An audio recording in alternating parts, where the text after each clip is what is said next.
നമസ്കാരം. ഉപനിഷത്ത് സെഷനിലേക്ക് വീണ്ടും ഏവർക്കും സ്വാഗതം. നമുക്ക് സെൻറ്ററിങ് ചെയ്ത് ഡിസ്കഷൻ ആരംഭിക്കാം. കണ്ണുകളടച്ച് ശാന്തമായിരിക്കൂ.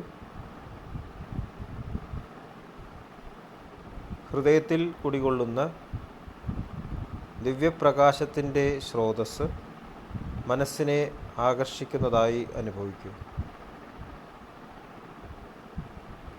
ആ ദിവ്യപ്രകാശത്തിൽ കുറച്ചു നേരം ധ്യാനത്തിലിരിക്കും. മനസ്സിൽ ചിന്തകൾ വരുന്നുണ്ടെങ്കിൽ മൃദുവായി അവയെ അവഗണിക്കുക. ദിവ്യപ്രകാശത്തിൽ ധ്യാനം തുടരുക.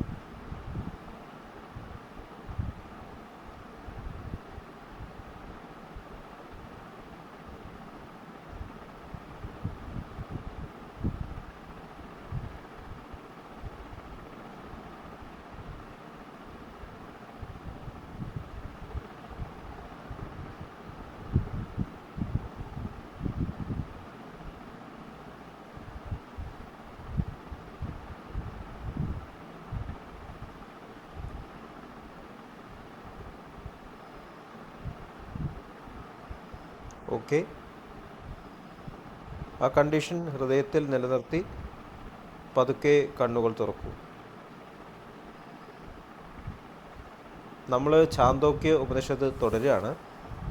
രണ്ടാമത്തെ ചാപ്റ്ററിലെ 5-ാമത്തെ ഖണ്ഡം 1-ാമത്തെ ശ്ലോകം. ഋതുഷു പഞ്ചവിധം സാമോപാസീത വസന്തോ ഹിങ്കാരോ ഗ്രീഷ്മ പ്രസ്താവോ വർഷാ ഉദ്ഗീതഃ ശരത് പ്രതിഹാരോ ഹേമന്തോ നിധനം. ഋതുക്കളിൽ ഒരുവൻ 5 തരത്തിലുള്ള സാമനെ ഉപാസിക്കണം. വസന്തം ഹിങ്കാരമാണ്, വേനൽ പ്രസ്താവമാണ്, വർഷകാലം ഉദ്ഗീതമാണ്, ശരത്കാലം പ്രതിഹാരമാണ്, ഹേമന്തം നിധാനമാണ്. 2-ാമത്തെ ശ്ലോകം. കൽപ്പന്തേ ഹാസ്മാ ഋതവ ഋതുമാൻ ഭവതി ഏതദേവം വിദ്വാൻ ഋതുഷു പഞ്ചവിധം സാമോപാസ്തേ. അങ്ങനെ ഋതുക്കളിൽ 5 തരത്തിലുള്ള സാമനെ ഉപാസിക്കുന്നവൻ അതറിയുന്നതിലൂടെ ഋതുക്കളിൽ സമ്പന്നനാകുന്നു. ഋതുക്കൾ അവനെ സേവിക്കുന്നു. ഇതാണ് 5-ാമത്തെ ഖണ്ഡത്തിൽ പറയുന്നത്. ഇപ്പം നമ്മുടെ ജീവിതത്തിൽ നമ്മൾ പല അനുഭവങ്ങളിലൂടെയും കടന്നു പോകുന്നുണ്ട്. അപ്പോൾ പല അനുഭവങ്ങളും പ്രകൃതിയിലുള്ള മാറ്റങ്ങളാണ്. അതാണ് നമ്മൾ ഋതുക്കൾ എന്ന് പറയുന്നത്, സീസൺസ്. എല്ലാ വർഷവും ഇങ്ങനെ ഋതുക്കൾ മാറി വരുന്നതായിട്ട് നമുക്ക് കാണാം. അത് നമ്മുടെ കൺട്രോളിലല്ല. ഇപ്പോൾ ചിലപ്പോൾ ചില മാറ്റങ്ങളുണ്ടാവും. പക്ഷേ ആ സീസണിൻ്റെ ആ ഒരു ഋതം അത് കണ്ടിന്യൂ ചെയ്തുകൊണ്ടേയിരിക്കുന്നു. ആ മനുഷ്യൻ എങ്ങനെയാണ് ഇവിടെ ജീവിക്കേണ്ടത്?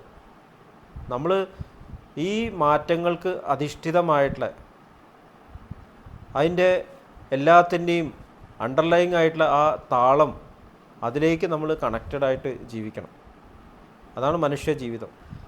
നമ്മൾ പുറമേ ഉണ്ടാവുന്ന ഫ്ലക്ച്വേഷൻസ് അനുസരിച്ചിട്ട് നമ്മുടെ ജീവിതത്തിലും നമ്മൾ ഫ്ലക്ച്വേഷൻ കൊണ്ടുവന്നാൽ നമുക്ക് മനസ്സിൽ സ്ട്രെസ് ഉണ്ടാവുകയുള്ളൂ. നമ്മൾ സാധാരണ ജീവിതത്തിൽ നോക്കിയാലറിയാം, പുറമേ ഉണ്ടാവുന്ന അനുഭവങ്ങളിൽ നമ്മൾ വല്ലാതെ വിഷമിക്കുന്നു, സ്ട്രെസ് അനുഭവിക്കുന്നു. ഈ അടുത്ത് കോവിഡ് എന്നുള്ള മഹാമാരി ഉണ്ടായി. അപ്പോൾ ആ കോവിഡ് ഉണ്ടായപ്പോൾ എല്ലാവരെയും താളം തെറ്റിപ്പോയി. നമുക്ക് എന്താണ് ചെയ്യേണ്ടത് എന്ന് അറിയാതെ പോയി. എല്ലാവരും മരണഭയത്തിൽ കുടുങ്ങിപ്പോയി. അപ്പോൾ സ്നേഹബന്ധങ്ങൾക്ക് തന്നെ ഒലച്ചിലുണ്ടായി.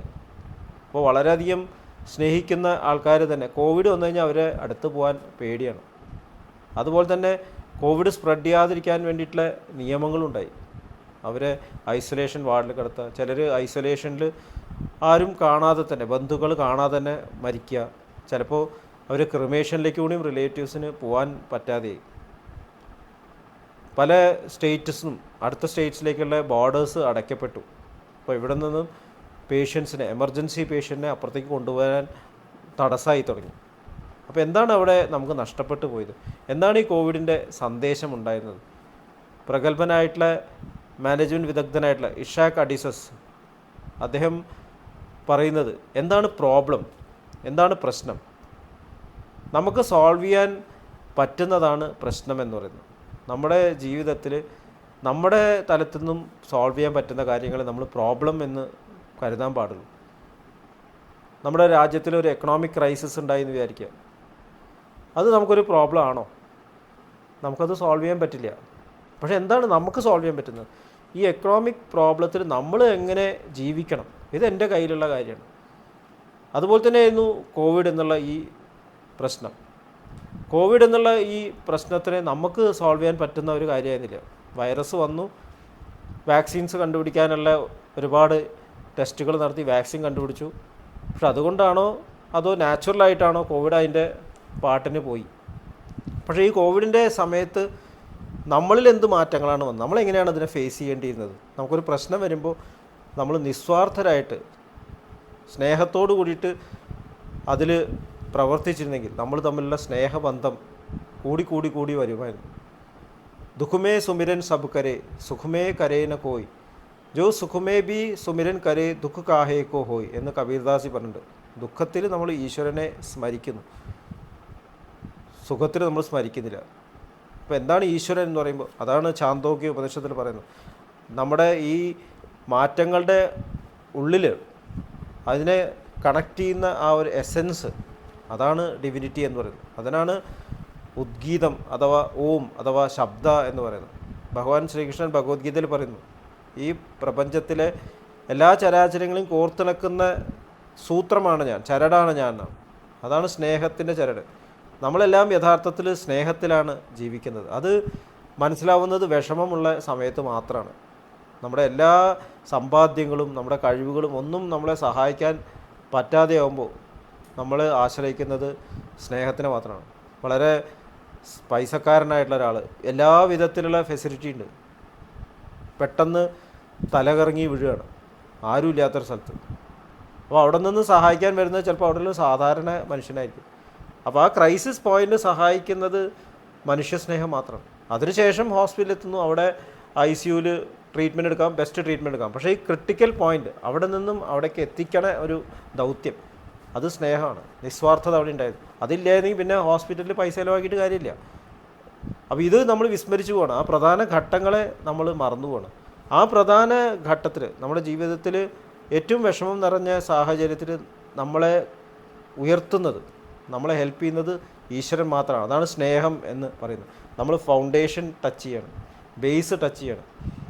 അപ്പോൾ അത് വിഷമം നിറഞ്ഞ സാഹചര്യത്തിൽ നമ്മൾ തീർച്ചയായിട്ടും നമ്മൾ കണക്റ്റഡ് ആവും. ഇപ്പോൾ ഒരാൾ ഐസൊലേഷൻ വാർഡിൽ കിടക്കുകയാണ്, മരണത്തിനെ ഫേസ് ചെയ്യുകയാണെന്ന് ആലോചിച്ച് നോക്കൂ. ആ സമയത്ത് ഡോക്ടേഴ്സിനും മരുന്നിനും നമ്മുടെ സമ്പാദ്യത്തിനൊന്നും നമ്മളെ സഹായിക്കാൻ പറ്റാതെ വന്നു. അലക്സാണ്ടർ ചക്രവർത്തി മരിക്കുന്നതിന് തൊട്ട് മുമ്പ് അദ്ദേഹം മരിക്കുന്ന ഉറപ്പായി. അപ്പോൾ അദ്ദേഹം ഡോക്ടേഴ്സിനോട് പറഞ്ഞു 3 നിബന്ധനകളാണ്. ഒന്നെന്ന് പറഞ്ഞാൽ എൻ്റെ ശവമഞ്ചം സിമെട്രിയിൽ കൊണ്ടുപോകേണ്ടത് ഡോക്ടേഴ്സാണ്. എന്താ കാരണം? എത്ര അഡ്വാൻസ്ഡ് ആയിട്ടുള്ള ട്രീറ്റ്മെൻറ്റ് ഉണ്ടെങ്കിലും മനുഷ്യൻ മരിക്കും എന്ന് കാണിച്ചു കൊടുക്കാൻ. രണ്ടാമത്തെ പറഞ്ഞാൽ ഞാൻ എൻ്റെ ബോഡി കൊണ്ടുപോകുന്ന വഴിക്ക് മുഴുവൻ ഞാൻ സമ്പാദിച്ച രത്നവും ധനവും എല്ലാം ഇടണമെന്ന്, ഈ ധനത്തിനൊന്നും എന്നെ രക്ഷപ്പെടുത്താൻ പറ്റിയില്ല എന്ന് കാണിക്കാനായിട്ട്. മൂന്നാമതായിട്ട് ശവമഞ്ചത്തിൻ്റെ പുറത്തേക്ക് എൻ്റെ കൈകൾ, തുറന്ന കൈകൾ പുറത്തേക്ക് ഇട്ടിട്ട് വേണം പോകാൻ. അലക്സാണ്ടർ ചക്രവർത്തി ഇവിടുന്ന് പോകുമ്പോൾ ഒന്നും കൊണ്ടുപോയിട്ടില്ല എന്ന് കാണിക്കാനായിട്ട്. അപ്പോൾ അങ്ങനെയുള്ളൊരു കണ്ടീഷന് നമുക്ക് ഈ തിരിച്ചറിവുണ്ടാകുന്നു. പക്ഷേ അത് പെട്ടെന്ന് മറന്നു പോകുന്നു. ഇപ്പോൾ കോവിഡ് സമയത്ത് രക്ഷപ്പെട്ടു പോകുന്ന ആൾക്കാർ പിന്നെയും പഴയ പോലെ തന്നെ ആവുന്നതായിട്ടാണ് കാണുന്നത്. അപ്പോൾ ആ സമയത്ത് ഏറ്റവും ചുരുങ്ങിയ ചിലവിൽ ജീവിച്ചിരുന്ന ഫാമിലീസ് പെട്ടെന്ന് പ്രശ്നങ്ങൾ മാറിയപ്പോൾ പിന്നെയും പഴയ സ്വാർത്ഥ ചിന്തകൾ പുറത്തേക്ക് വരാൻ തുടങ്ങി. അപ്പോൾ നമ്മൾ പാഠം പഠിച്ചില്ല. അതുകൊണ്ടാണ് കബീർദാസ് പറഞ്ഞ സുഖത്തിലും കൂടിയും ഈശ്വരനെ സ്മരിക്കാം. സുഖത്തിലും നമ്മളെ നിലനിർത്തുന്നത് സ്നേഹമാണ്. ആ സ്നേഹം തന്നെയാണ് ഈ ശബ്ദ, അത് തന്നെയാണ് ഈ സാമൻ എന്നും ഛാന്തോക്യ ഉപനിഷത്ത് ഇവിടെ പറയുന്നത്. നമ്മൾ ഋതുക്കളിലെ മാറ്റങ്ങളിലൂടെ കടന്നു പോകുമ്പോൾ എന്തൊക്കെ മാറ്റം വന്നാലും ഞാൻ സ്നേഹത്തിൽ അധിഷ്ഠിതമായി ജീവിക്കും എന്ന് തീരുമാനിച്ചു കഴിഞ്ഞാൽ ഈ പ്രപഞ്ചത്തിലെ എല്ലാ ശക്തികളും നമ്മളെ സഹായിക്കും. അതാണ് ഋതുക്കൾ നമ്മളെ സഹായിക്കും എന്ന് പറയുന്നത്. പ്രപഞ്ചം തന്നെ നമ്മളെ സഹായിക്കും. അപ്പോൾ അതിൻ്റെ തുടക്കം എന്ന് പറഞ്ഞാൽ നമ്മൾ ദിവസത്തിൽ ഈ ഋതമായിട്ട് കണക്റ്റഡ് ആവാൻ, നമ്മുടെ ജീവിതത്തിൽ നയിക്കുന്ന സ്നേഹം എന്ന ഋതമായിട്ട് കണക്റ്റഡ് ആവാൻ കുറച്ച് നേരം മാറ്റി വയ്ക്കുക. ഇതിനാണ് നമ്മൾ സ്പിരിച്വൽ പ്രാക്ടീസ് എന്ന് പറയുന്നത്. ഒരു ഫിക്സഡ് ടൈമിൽ ഫിക്സഡ് സ്ഥലത്ത് ഫിക്സഡായിട്ടുള്ള ഒരു ആസനത്തിൽ നമ്മൾ ഇരുന്ന് മെഡിറ്റേറ്റ് ചെയ്യണം. ഇതാണ് ഹാർട്ട്ഫുൾനെസ് പറയുന്നത്. അപ്പോൾ ആ നിമിഷം നമ്മളെല്ലാം മറക്കുകയാണ്. നമ്മുടെ ജീവിതത്തിൻ്റെ പ്രധാന ഘടകമായിട്ടുള്ള സ്നേഹം, നമ്മളെ നയിക്കുന്ന ഈശ്വരൻ, അതുതന്നെയാണ് പ്രാണസ്യ പ്രാണൻ, ഇതുതന്നെയാണ് ശബ്ദ. അതിലേക്ക് നമ്മൾ കണക്റ്റഡ് ആവണം. കണ്ണടച്ചിരിക്കുകയാണ്, ഹൃദയത്തിലേക്ക് നമ്മൾ കണക്റ്റഡ് ആവുന്നു. അത് നമ്മൾ എല്ലാ ദിവസവും റിപ്പീറ്റഡായിട്ട് നമ്മൾ കണ്ടിന്യൂ ചെയ്താൽ മാത്രം പോരാ. അവിടെ നിന്ന് ലഭിക്കുന്ന ഈ ഒരു കണക്ഷൻ അത് നമ്മൾ നമ്മുടെ നിത്യജീവിതത്തിലേക്ക് കൊണ്ടുവരണം. അപ്പോൾ മാറ്റങ്ങളിലൂടെ നമ്മൾ കാണുമ്പോഴും നമ്മൾ ജീവിതത്തിൽ പല മാറ്റങ്ങളും സംഭവിക്കുന്നുണ്ട്. പക്ഷേ അതിൻ്റെ ഉള്ളിലൊക്കെ നമ്മൾ ഈ ഒരു ഋതം ക്യാച്ച് ചെയ്തിട്ട്, ഈ ഓം അല്ലെങ്കിൽ ഉദ്ഗീതം അല്ലെങ്കിൽ പ്രാണസ്യ പ്രാണൻ അല്ലെങ്കിൽ ഈശ്വരൻ, അത് ക്യാച്ച് ചെയ്തുകൊണ്ട് നമ്മൾ ജീവിക്കണം. അപ്പോൾ അതിനെയാണ് നിരന്തര സ്മരണ എന്ന് പറയുന്നത്. പിന്നെ അതുമാത്രമല്ല, അത് നമ്മൾ ജീവിതത്തിൽ മാനിഫെസ്റ്റ് ചെയ്യണം. നമ്മുടെ വാക്കുകളിലും പ്രവൃത്തികളിലും എല്ലാം ആ സാമൻ അത് മാനിഫെസ്റ്റ് ആവണം. അങ്ങനെയാകുമ്പോൾ ഋതുക്കൾക്ക് നമ്മളെ ഒരു തരത്തിലും തളർത്താനാവില്ല. ഋതുക്കൾ നമ്മളെ സമ്പന്നമാക്കുന്നു, അതാണ് പറയുന്നത്. എന്തൊക്കെ ഉണ്ടെങ്കിലും അങ്ങനെയുള്ള ഒരാൾ ഉയർന്നു പോയിക്കൊണ്ടേയിരിക്കും, സ്പിരിച്വലായിട്ട് ഉയർന്നുകൊണ്ടേ പോയിക്കൊണ്ടേയിരിക്കും. അപ്പോൾ അവിടെ സെൽഫ്ലെസ്നെസ് പ്രകടമാവുന്നു. അപ്പോൾ ഇതാണ് ഛാന്തോക്യ ഉപനിഷത്തിൻ്റെ സന്ദേശം. നമ്മൾ സ്പിരിച്വൽ സാധനയിലൂടെ കൊണ്ടുവരുന്ന ഈ ഒരു കണക്ഷൻ അത് നിരന്തര സ്മരണയാക്കി മാറ്റിയിട്ട് നമ്മുടെ ജീവിതത്തിൽ ഉടനീളം നമ്മൾ ആ സംഗീതമായിട്ട്, ദിവ്യമായിട്ടുള്ള സംഗീതമായിട്ട് റെസണേറ്റ് ചെയ്തുകൊണ്ട് ജീവിക്കുക. അപ്പോൾ നമുക്ക് അത്ഭുതം എന്ന് പറയട്ടെ, നമ്മുടെ ലൈഫിൽ എല്ലാം നമ്മളായിട്ട് കോപ്പറേറ്റ് ചെയ്യാൻ തുടങ്ങും. അതുവരെ നമുക്ക് പറയുന്നത് എനിക്ക് ഒന്നിനും സമയമില്ല, മെഡിറ്റേറ്റ് ചെയ്യാൻ സമയമില്ല, എൻ്റെ ജോലിക്ക് സമയമില്ല, ഉത്തരവാദിത്വം നടത്താൻ സമയമില്ല, ഇപ്പോൾ തിരക്കാണ്, കുടുംബം നോക്കാൻ സമയമില്ല, എല്ലാത്തൊരു സമയം നമുക്ക് വരുന്നു. കാരണം എല്ലാ കാര്യങ്ങളും സ്നേഹത്തിൽ അധിഷ്ഠിതമായി ചെയ്യുമ്പോൾ ഒന്നെന്ന് പറഞ്ഞാൽ അത് പൂർണ്ണമാകുന്നു. രണ്ടാമതെന്ന് പറഞ്ഞാൽ നമുക്ക് ശ്രദ്ധയോട് വെച്ച് കാര്യങ്ങൾ ചെയ്യാൻ സാധിക്കുന്നു. നമ്മൾ മനസ്സ് ഡൈവേർട്ടഡ് അല്ല.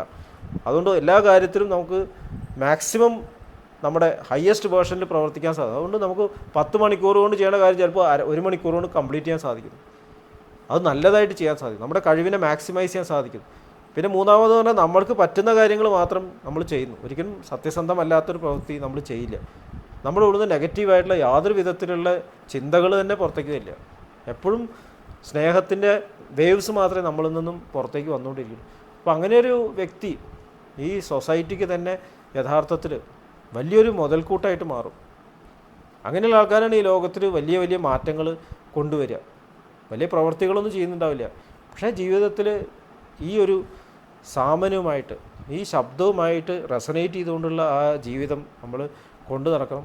അപ്പോൾ അങ്ങനെയാകുമ്പോൾ ഏതൊരു കണ്ടീഷനും നമുക്ക് സ്നേഹത്തോടു കൂടി പ്രവർത്തിക്കാനും നമ്മുടെ ജീവിതത്തിൽ സ്നേഹം ഉടനീളം അത് പ്രകടിപ്പിക്കാനും നമുക്ക് സാധിക്കുന്നു. അപ്പോൾ ഇതാണ് ഛാന്തോക്യോപനിഷത്തിലെ ഈ സന്ദേശം ചുരുക്കത്തിൽ എനിക്ക് മനസ്സിലായത്. അപ്പോൾ ഇത്രയും പറഞ്ഞുകൊണ്ട് ഇന്നത്തെ ഡിസ്കഷൻ ഇവിടെ അവസാനിപ്പിക്കാം.